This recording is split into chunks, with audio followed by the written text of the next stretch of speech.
अभी किसी ने एक बीच में जब वो चल रहा था ना माहौल, हाँ। तभी एक हमारे हीरो हैं जो अपने आप को स्टार कहते हैं, हम्म। और उन्होंने ही वो बात निकाली, कह रहे वो तो डायरेक्टर के लड़का मतलब, और वो झूठो लाइव पे आके अपनी रोना गाना जो उनका अच्छा। जो हम्म। नॉर्मली चलता है हम्म। पाती है, वरना अकेले कोई फिल्म बना ले, आप ही हीरोइन बन जाइए तब साड़ी पहन के। हाँ। कई बार तो ये भी बोलते, मैं भी सुना लोगों को कि ना ना हमारा हीरोइन की जरूरत नहीं थी, हम्म। अरे तो मैं तो तू ही साड़ी पहन के नाच ला। और वो तो आप बेकुशल हाँ। आप कर भी लेते हैं, उसमें कोई संशय भी नहीं हम्म।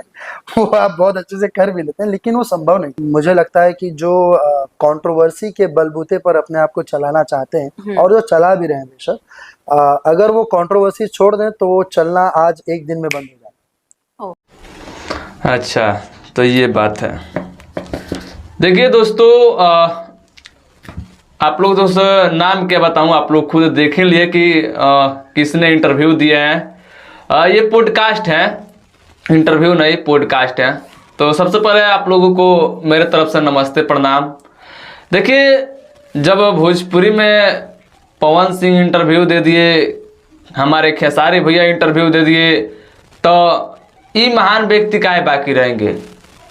इनको भी तो चर्चा में रहना है। खुद इंटरव्यू में पॉडकास्ट में बोल रहा है कि 6 मंथ के लिए कंट्रोवर्सी करना छोड़ दीजिए, एक दिन में चलना बंद हो जाएंगे। तो फिर आप काहे ढुक रहे हैं कंट्रोवर्सी में? ये सब आपका फिल्म रिलीज होने वाला है, चिंटू की दुल्हनिया, उस फिल्म का चर्चा करते, लेकिन नहीं, उस पॉडकास्ट में आप लोग जाकर देखिए, जितना उस फिल्म के बारे में चर्चा नहीं हुआ है, उससे कई गुना ज़्यादा विवादित बात किया गया है और कंट्रोवर्सी बात किया गया है। और खुद उस इंटरव्यू में बोल रहे हैं कि आप 6 महीने के लिए कंट्रोवर्सी करना छोड़ दीजिए, आप एक दिन में खत्म हो जाएंगे।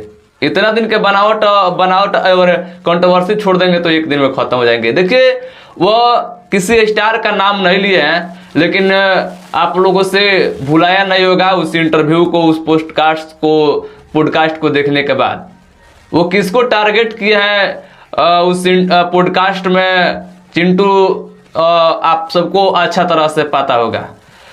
तो देखिए, उस इंटरव्यू उस पॉडकास्ट में एक और बात बोले हैं, रोना धोना लगते हैं। इससे साफ तौर पर आप लोगों को पता चला होगा किसको टारगेट कर रहे हैं चिंटू पांडे।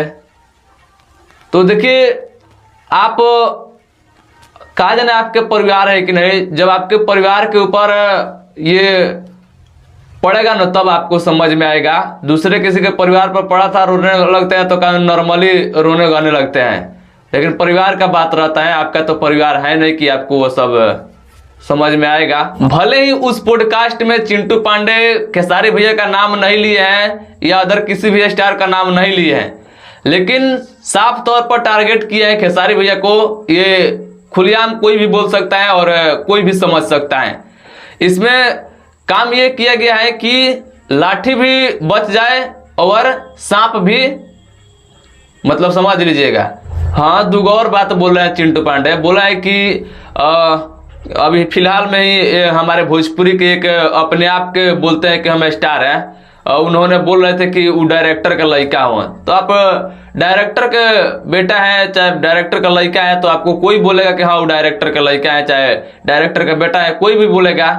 तो हमारे भोजपुरी इंडस्ट्रीज के एक स्टार हैं, रोने गाने लगते हैं। जब ऐसे बोलिएगा तो खुद पब्लिक समझ जाएंगे कि आपको किसको टारगेट कर रहे हैं। उसके बाद बोल रहे हैं कि हमारे भोजपुरी में एक और स्टार है जो एक स्टार है जो बोलते हैं हम हमारे फिल्म में हीरोइन का काम नहीं है, हम खुद बिना हीरोइन का फिल्म बना के हिट कर देंगे। खुद हमारे भोजपुरी के एक स्टार बोलते हैं, चिंटू पांडा जी इंटरव्यू में बोल रहे हैं। तो देखिए, आप हम मानते हैं कि आप जिनको मैं बोलना चाहता हूं आप उनको नहीं बोले, लेकिन किसी और भी स्टार के मानिए और स्टार का आप नहीं बोले, उन्हीं स्टार को टारगेट किए हैं आप।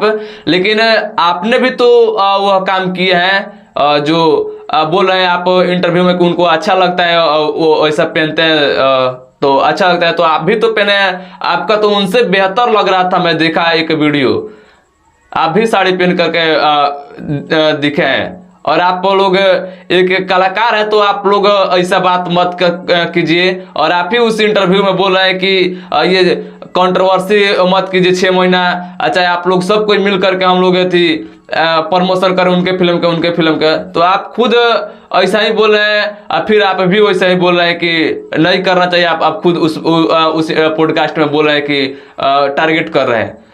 तो खुद आप दोनों बात आप ही बोल रहे हैं, तो फिर इसमें कौन सही करे या कौन गलत करे?